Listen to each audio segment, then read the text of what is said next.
हमारी आने वाली पीढ़ियां कमजोर पैदा ना हो, इसलिए भी हमें गांव-गांव किसानों को समझाना होगा कि यूरिया का उपयोग कम करें। यूरिया के कारण बहुत बड़े संकट आ रहे हैं।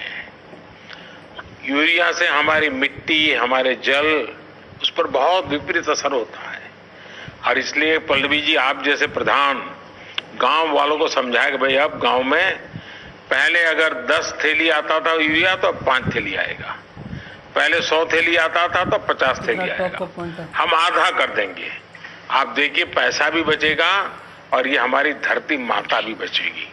तो मैं चाहूंगा कि जब पंजाब के किसानों से बात हो रही है और पल्लवी जैसे प्रधान से बात हो रही है, तो मुझे पक्का विश्वास है कि आप ये काम करोगी और मेरी तरफ से आपको बहुत बधाई, बहुत शुभकामनाएं। आइए हम महाराष्ट्र चलते हैं।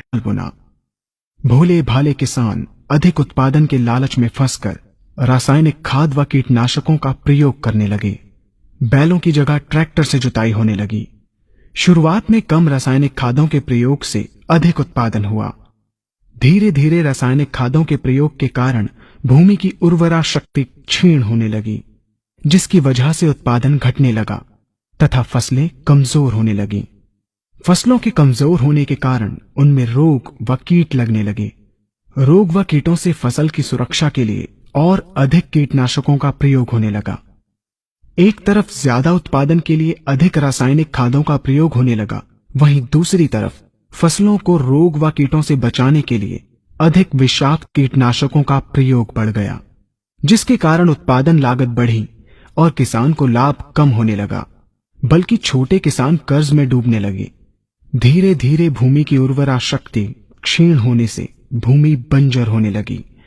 रासायनिक खाद व कीटनाशकों के कारण खाद्यान्न भी विषाक्त हो गए तथा जलवायु भी प्रदूषित हो गई, जिसके कारण मानव, पशु पक्षियों के स्वास्थ्य पर प्रतिकूल प्रभाव पड़ा, जिसका परिणाम आपके सामने है। मानव स्वास्थ्य पर रासायनिक खादों के पड़ने वाले प्रभाव को आप ऐसे समझें।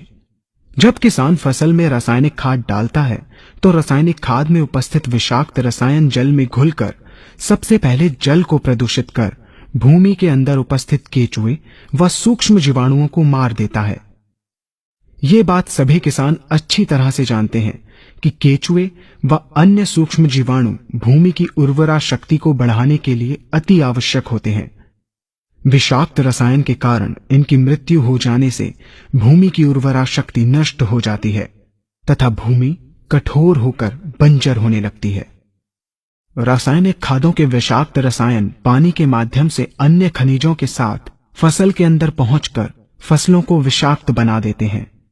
बाद में जब खाद्यान्न के रूप में मनुष्य या अन्य पशु इन्हें खाते हैं तो ये विषाक्त रसायन मानव स्वास्थ्य पर बहुत ही बुरा प्रभाव डालते हैं तथा मनुष्य के अंदर तरह तरह के रोग उत्पन्न करते हैं।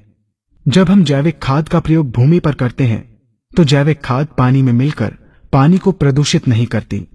जैविक खाद भूमि के अंदर उपस्थित उर्वरा शक्ति को बढ़ाने वाले जीवाणु तथा केचुओं की संख्या को तीव्रता से बढ़ाती है, जिससे भूमि की उर्वरा शक्ति बढ़ती है तथा भूमि छिद्र युक्त एवं भुरभुरी हो जाती है, जिससे वायु और प्रकाश भूमि के अंदर गहराई तक प्रवेश करते हैं, जिसके कारण भूमि में तापमान एवं आर्द्रता का संतुलन बना रहता है और फसलें मजबूत होती हैं। जैविक खाद में विद्यमान तत्व खाद्यान्न के माध्यम से मानव व पशु पक्षियों के शरीर में पहुंचकर स्वास्थ्य लाभ पहुंचाते हैं। जैविक खादों के प्रयोग से फसलें अच्छी और मजबूत होती हैं, जिसके कारण उन पर रोगों एवं कीटों का ज्यादा प्रभाव नहीं पड़ता।